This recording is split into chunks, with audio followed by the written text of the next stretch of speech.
Hi, everybody, and welcome to today's student veteran lunch. And typically under a normal operating environment, we would be doing this in the NDRC. We would have lunch catered here for our student veterans, and get to create a sense of community, get to know each other, and get to socialize for an hour. But with the COVID restrictions, it's really has forced us to do this lunch virtually. So, which is one of the reasons why we're also recording this lunch today, just so we can, be able to provide, the outcomes of this meeting and the content of this meeting, and share with our student veterans and our other military connected students who just didn't get the chance to be able to, join us in a virtual setting. So we got a nice agenda in front of us today. We're going to hear from, one of our great partners up from the Dean of Students Office, one of the case managers, Cristina Battle.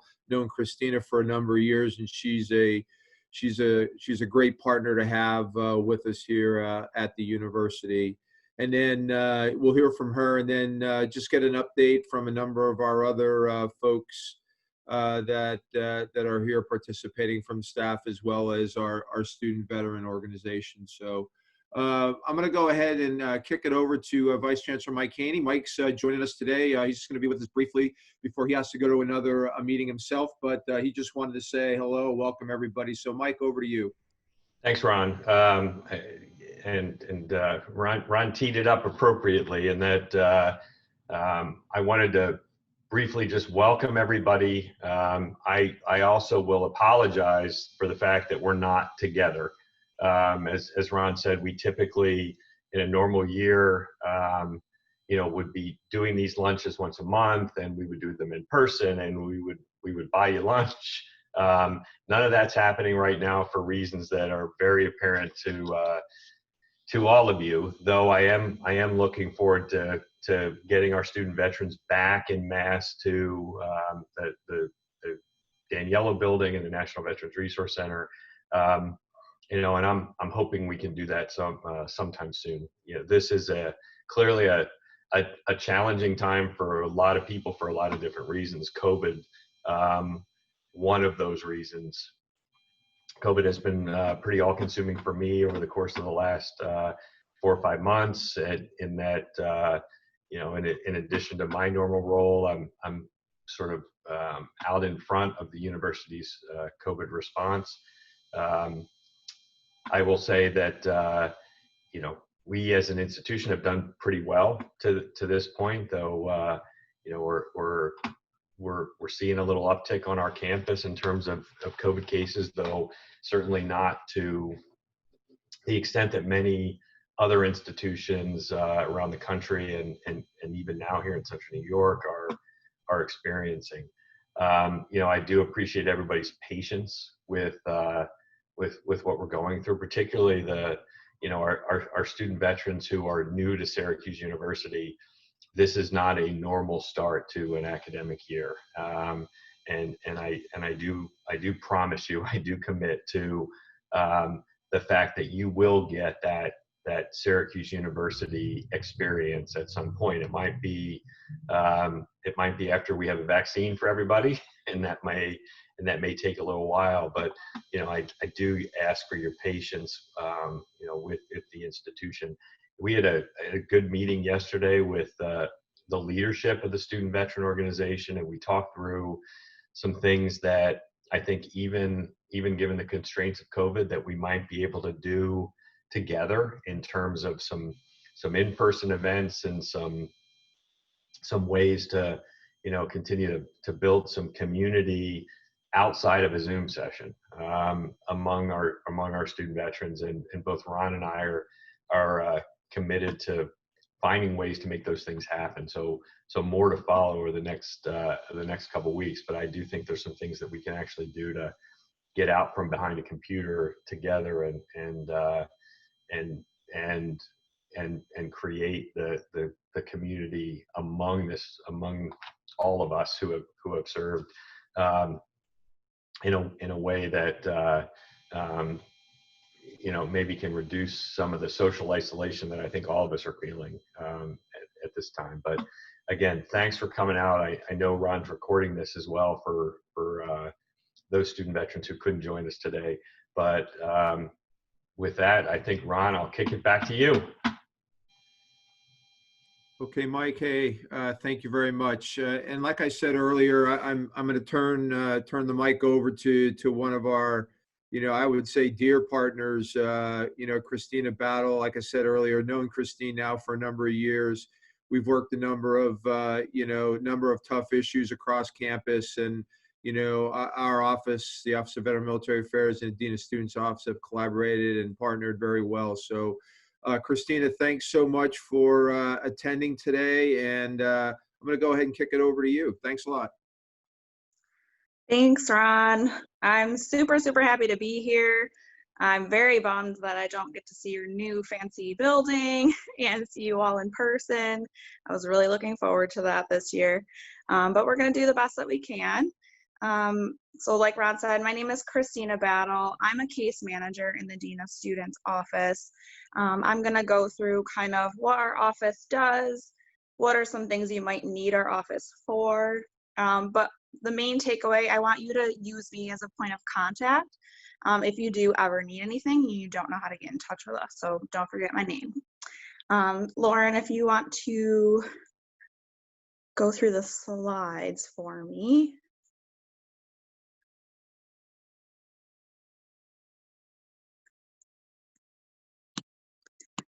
All right.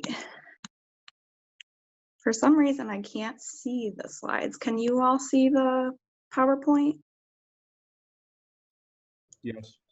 Yeah, Cristina, we can see him. Yes. Okay, good. All right, now I got it. All right, so like I said, our office is the Dean of Students office. The main thing is we're here because we care about you. We care about supporting you. We want to help you build a community here at the university. You will maybe get in touch with us in a few different ways. So one of those ways is we reach out to you. So case managers will reach out to students who may need support, and we learn of students in a bunch of different ways. So we get referrals sometimes from your faculty or from staff members, maybe at OVMA. Maybe we are getting reports around campus that maybe something happened and you are being impacted by it. So we get copied on all of the chief's morning reports. That's out of our SU Department of Public Safety. So if anything should, hopefully not, but if anything happens and we learn that you might need some outreach from our office, those are things that will prompt us to reach out to you.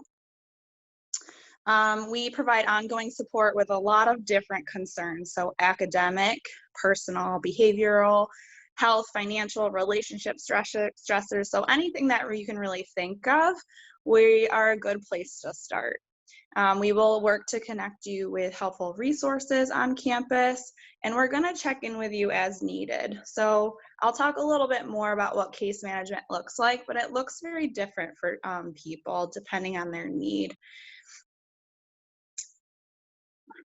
All right, so some of the primary services that our office kind of includes, so individual case management services.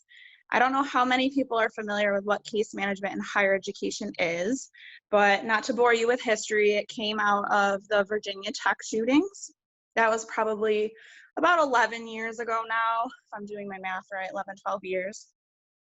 They learned after investigating that there was just a lot of different pockets around campus that had different information about a student and their different concerns, but nobody was really talking to each other.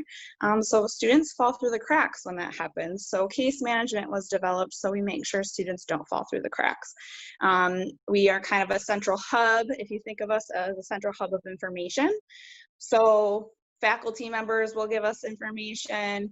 Maybe if you're in the residence halls, your resident director is giving us some information, just so that we're learning about different concerns that may be impacting you, so we can get outreach to you so that you have access to services. As I mentioned, it looks very different for different people. So some people might just need one thing. Maybe you just need to go home and you need your professor to be notified and you just need that one thing, and that's really it. And that's fine. Some people might need a more ongoing case management where we're checking in with you weekly or bi-weekly or every month, just depending on what your need is. Crisis incident response and follow-up support. So like I mentioned, we get copied on those DPS reports. We also get copied on residence life reports. So if things are happening in the residence halls, we're getting notified, and that's because we want to be able to respond to that crisis and make sure we're following up to offer support. Sexual and relationship violence support and advocacy. Title IX regulations are changing a little bit this year for those of you who are keeping track. For those of you who are not familiar with Title IX, I'm sure you will go through many trainings, but it's basically anything that falls under sexual assault, sexual relationship violence, stalking, sexual harassment. That all falls under Title IX, and you may find yourself in the Title IX process, whether you're a victim or an alleged offender. It doesn't always happen, but if it does, we're office here to provide support so you understand what that process is going to be. The Title IX process can be a difficult one, you know, both time consuming and also just emotionally taxing. We want to make sure you have somebody there along the way with you. Student of concern consultation. We do a lot of consultation in our office. So you as a student can call us to consult. Any of our faculty, staff members can call us. Sometimes family members call because they just don't really know where to go or where to refer their student for a particular issue. We're a good place to start because we know a lot of different campus partners, or we have good contacts around campus that we can say, oh yeah, like that's the person I need you to get connected to. And community outreach and education. So what I'm doing today, just educating the community on what our resources are and how you can get connected. Couple of, I would say, common themes or common things, issues that we're seeing in our office. Transition and adjustment difficulty. So adjusting to college can be very difficult in itself, let alone during a global pandemic. There is a lot of things that people need to just get used to, and it's not as easy for everybody as it is for everyone else. So we want to make sure that your needs are met, especially, you know, a lot of our student veterans, you know, you're coming from different backgrounds, you're coming from different life experiences, you have established families, established relationships. You know, transitioning to college with some younger people sometimes can be difficult and weird, and that's okay. Like, we're here to talk through that with you. Interpersonal concerns, if you're having any issues with other students on campus. Missing classes is a big one. I'll talk about absence notifications a little later, but we want to make sure that we can help notify professors if you are missing classes for different reasons.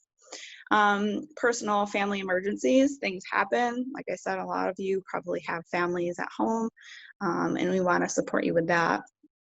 Medical issues and hospitalization follow-up. So whether it's mental health related, physical health related, you have to go to the hospital for a surgery, or you know, you had an accident, or maybe there's a mental health concern that you just need to take time off.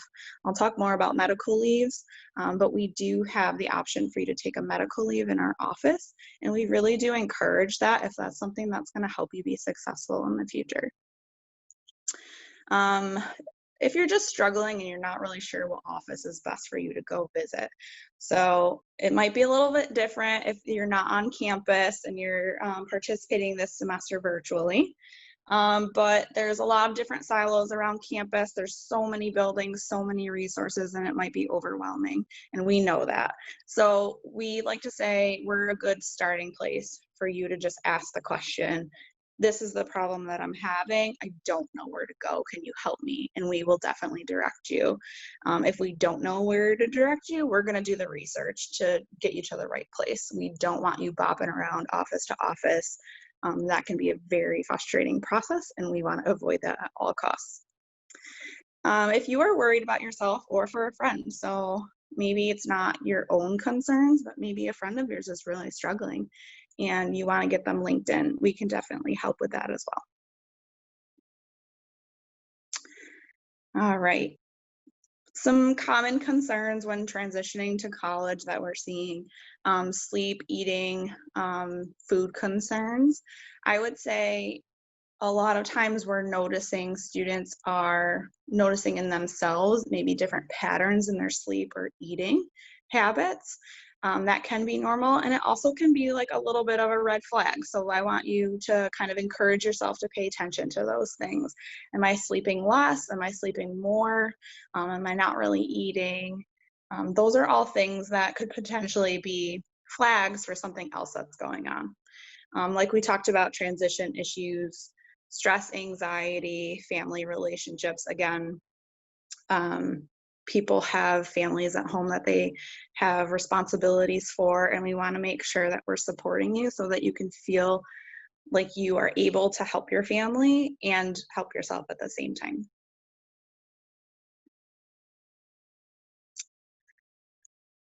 So a little bit more in depth about our services specifically. So I talked a little bit about advocacy and support for students as far as like Title IX, but also just advocacy for you in general. So let's say you're in a class and maybe the topics are just triggering for you, depending on what your history is.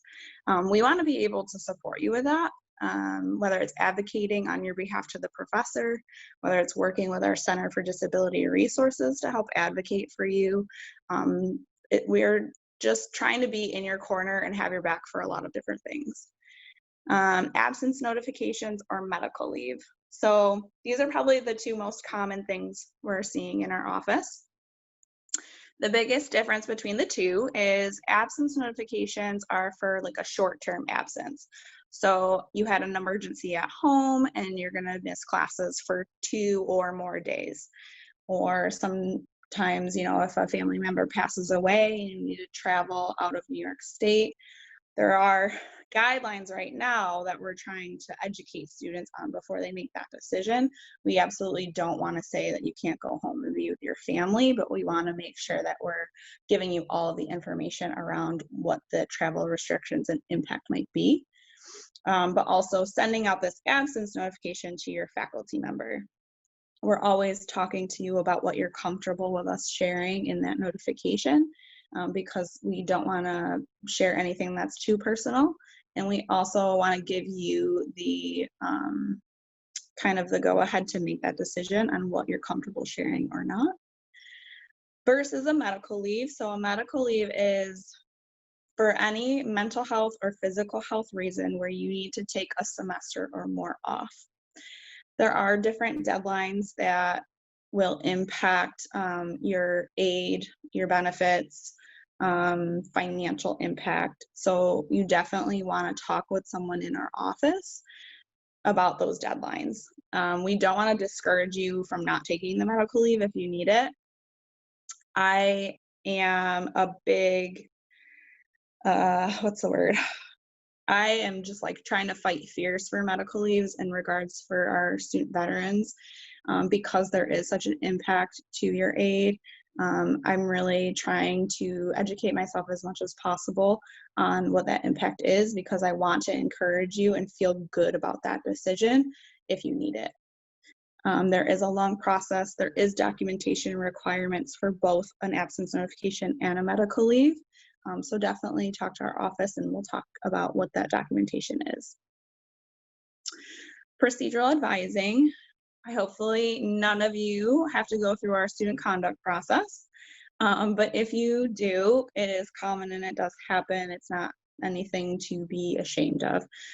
We have procedural advisors that are support people that can help you through that conduct process. So let's say wrong place, wrong time. You're with a bunch of friends and there's alcohol and you're not supposed to be there. There's some underage people and you get slapped with a violation. You're gonna get a letter from the conduct office that says you have a meeting.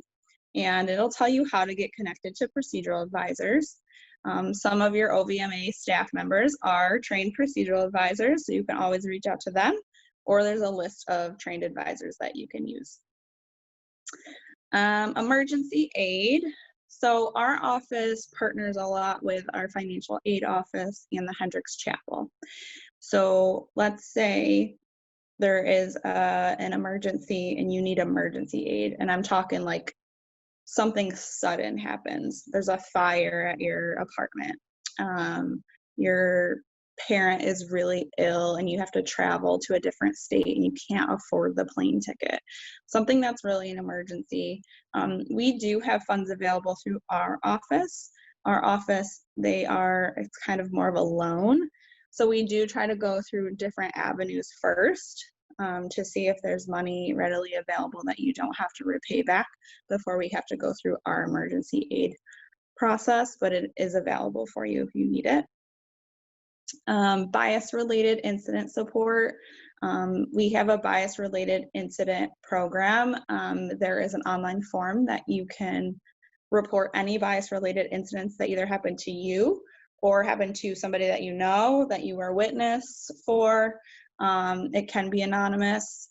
We are encouraging people to fill out these forms so that the university has a way to track what's going on campus. We want to make sure that you, as either a reporter, a witness, or just a concerned community member, has support if you are making that report. So our office can provide that support for you and help you understand the process. Like I said, consultation is a lot of what our office does with campus community, and training and outreach.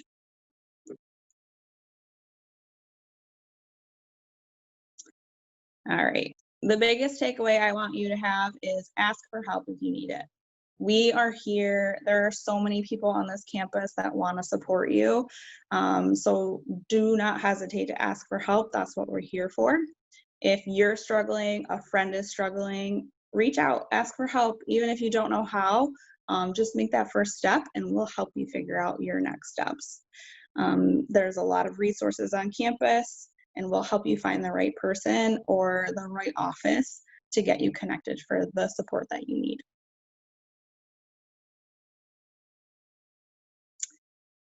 All right, so just to give you a little idea of what happens when you reach out to our office and you want to meet with a case manager. So in the virtual pandemic kind of world right now, most of our appointments are virtually, so either by phone or email or Zoom, Teams. We can do kind of whatever you're most comfortable with. To make an appointment with our office, you can either call or email. I don't think I put my email on any of these slides, so that's shame on me.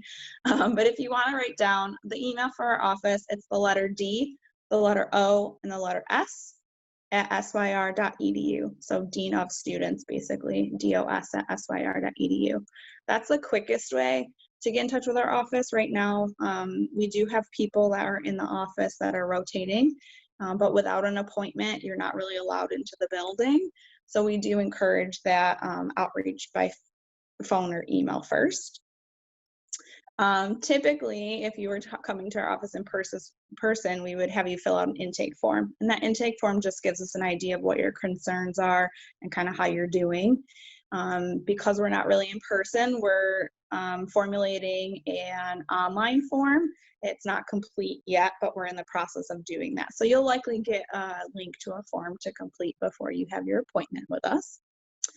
You'll talk to a case manager about what your concerns are. The case manager is going to help you problem solve and determine your next steps and connect you to any helpful resources that we feel like you need to get linked into. And then we're going to create a follow-up plan with you. So like I said, the follow-up plan is going to look different depending on what your need is. Maybe you just needed something in the moment and we're going to check up with you once after the issue is resolved to see how you're doing, and you're going to be like, yep, I'm totally fine, thank you for everything, and that's it. But it could be something that is way more concerning and is impacting a lot of different areas of your life, and maybe we need to follow up and check in every week. Maybe it's every week to start, and then we taper you off to every couple of weeks. So we're really creating that plan with you because we want you to be invested in that plan as well. All right, case management services are free. So they are included as part of your student activity fee, as well as the resources that are through Barn Center at the Arch.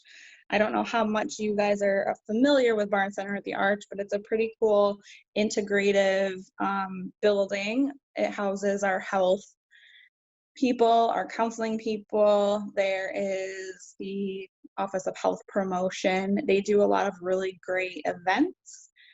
They're promoting, I think, in person, like out on the quad and stuff, but they have a lot of virtual things too. I would really encourage you to go to that website. They have a whole list of virtual opportunities.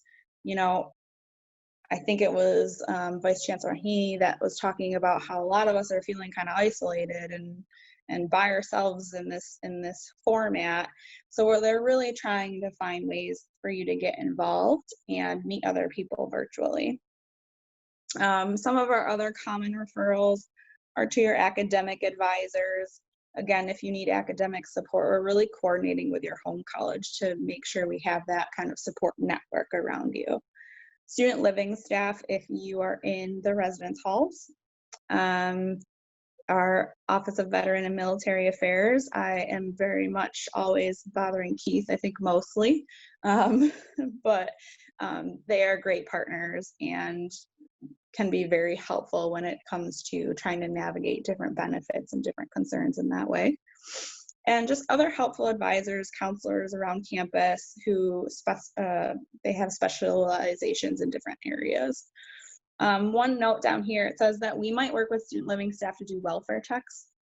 And I don't want that to be a scary thing. So welfare checks is just really when a professor reaches out to us or a community member, sometimes a family member reaches out and their concern for you is so great that they just want someone to check in, put eyes on you, make sure that you're okay. It's really just for your benefit to make sure that we know where you are, that you're safe, that you know what the resources are. So sometimes that will happen, and you can definitely get connected with our office because it's probably us doing the welfare check. All right, so when it comes to caring for yourself and for other people, what are things that you can do? The biggest things that you can do is notice when something is wrong or off, whether it's for you or for a friend. Like I said, noticing different patterns of things, noticing, you're being triggered in different ways. Those are things that should say, okay, like maybe I should talk to somebody about that. Connect to your resources, reach out to our office, and communicate your need. I like to say we're an office that you don't know you need until you actually need us. So you might forget about me for a while, but when something comes up and you're like, ooh, like I remember that lady from the Dean of Students office was talking about that, maybe I should reach out. And I would say absolutely, definitely do. If you're able to take like a screenshot, I know they're recording this, so you could always go back, but these are your 24/7 numbers in case of an emergency. So Department of Public Safety, Emergency Medical Services, and then Barn Center at the Arch. So their health and counseling is available 24/7.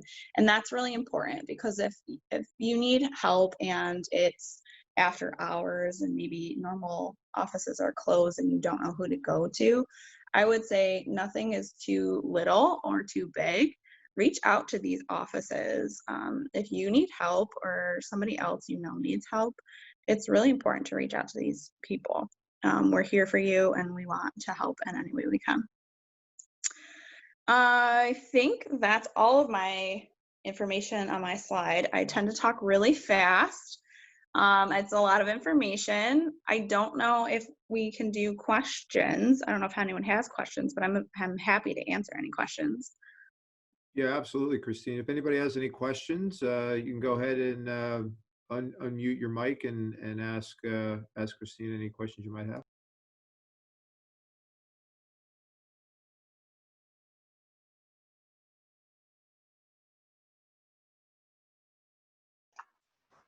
Yeah, Christina, I have a question for you.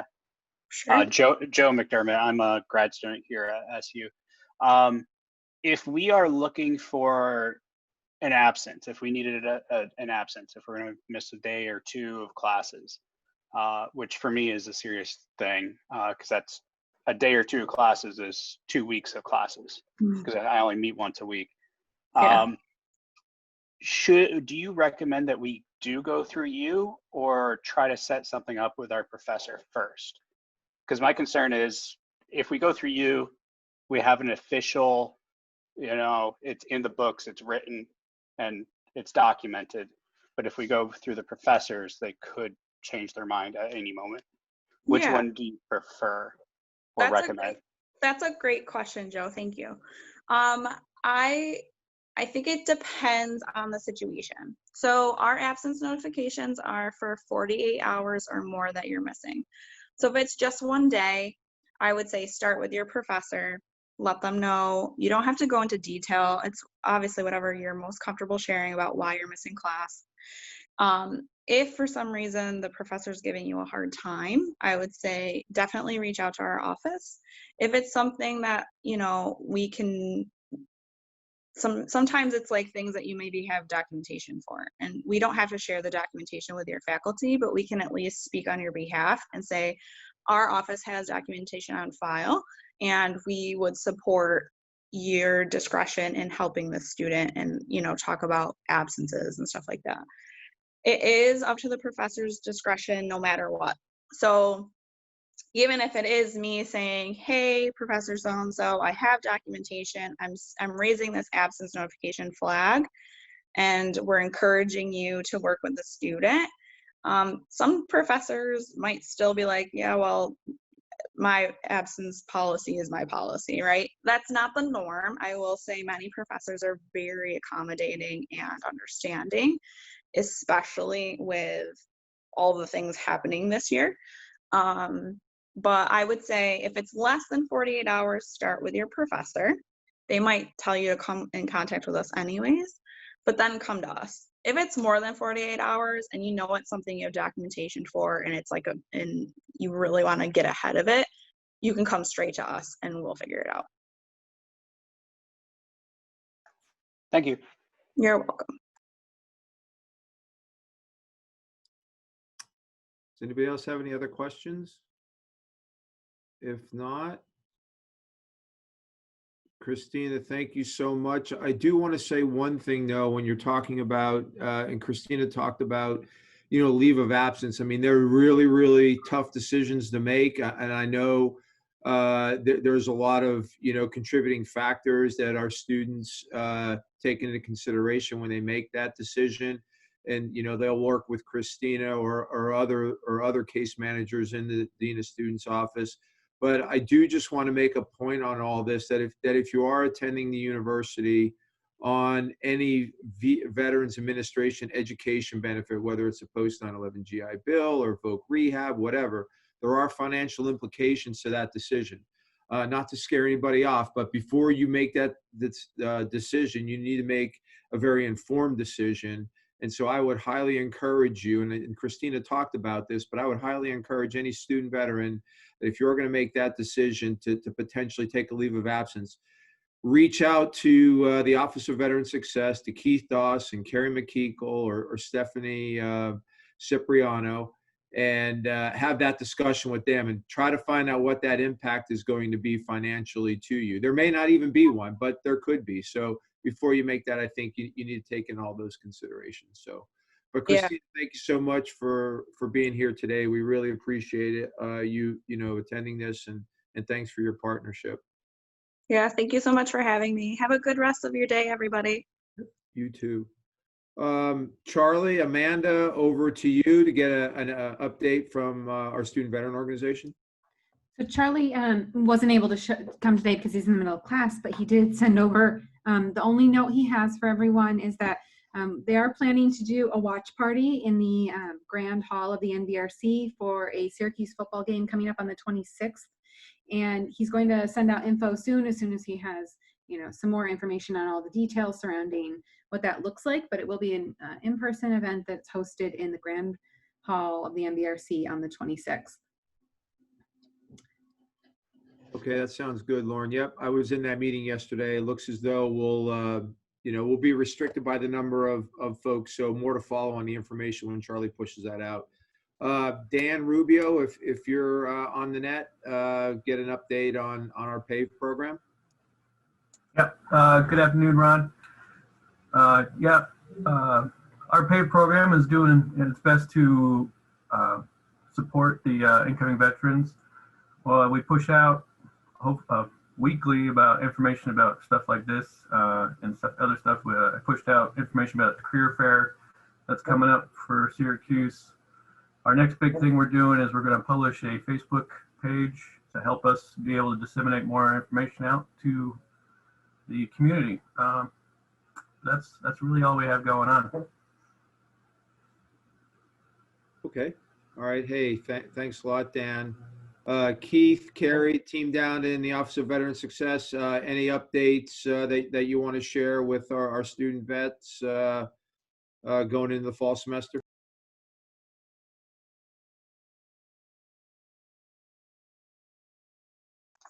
You're still muted, Keith.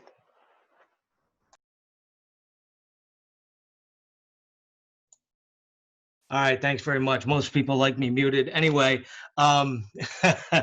thanks for having us on. Very happy to have our entire OVS team on today. A couple of things, GI Bill information, as Ron mentioned and Cristina, any implications that you need to be made aware of, whether it's on a leave or just general information, please don't hesitate, reach out and to our office, and our school certifying officials can walk you through that. And I'm just a couple of dates coming up real quick. Believe it or not, for those that are going to have midterms, October 5th is the start of midterms. So just so everybody has that. And before we know it, the registration for the spring semester starts on November 4th. So right around the corner.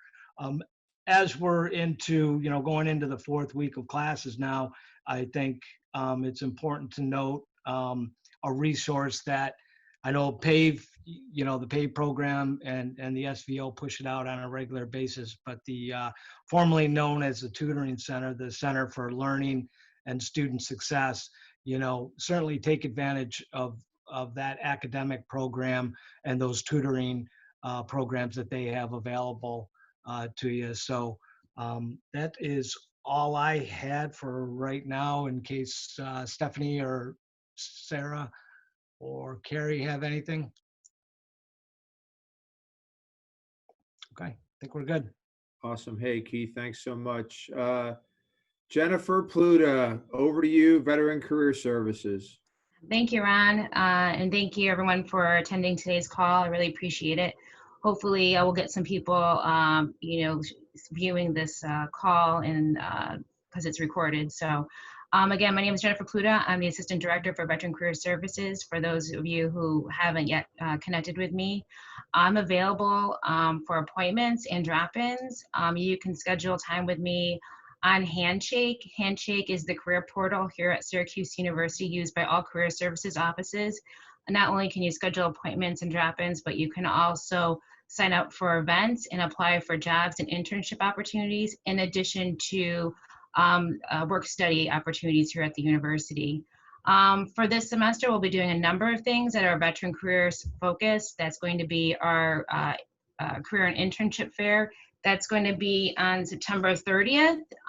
You should have received an email today around 11:30 inviting you to attend the fair.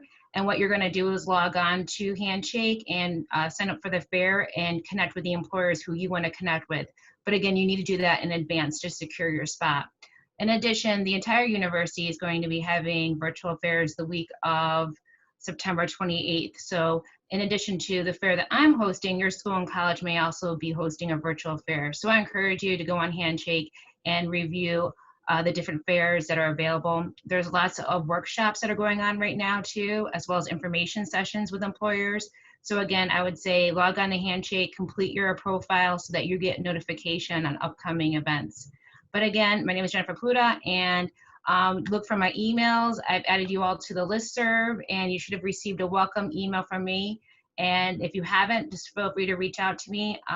My email is jrpluta@syr.edu, jrpluta@syr.edu, and I'm located in the Office of Veteran Success on the 0th floor at the NBRC.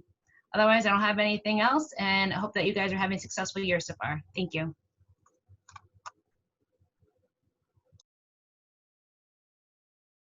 Hey, thank you, Jennifer. Lauren, can you go back to that previous slide? I think it's really important to note that photo that's right there for everybody, that was last fall during our New York City Career Immersion event that Jennifer put on for our student veterans, and that this photo was actually taking on the set of CBS News. So it was a really, really fun event. Not only there at CBS, we have one of our esteemed alums, Rich Jones, who works there, but also just that whole couple of days that we were down there was really a fun event. Hopefully, fingers crossed, we'll be back at this and doing other career immersion events coming up soon. So go ahead, Lauren, to the next slide. And so this ends our luncheon for today. If anybody has any questions at this point, please let us know. I'll pause right now if anybody does.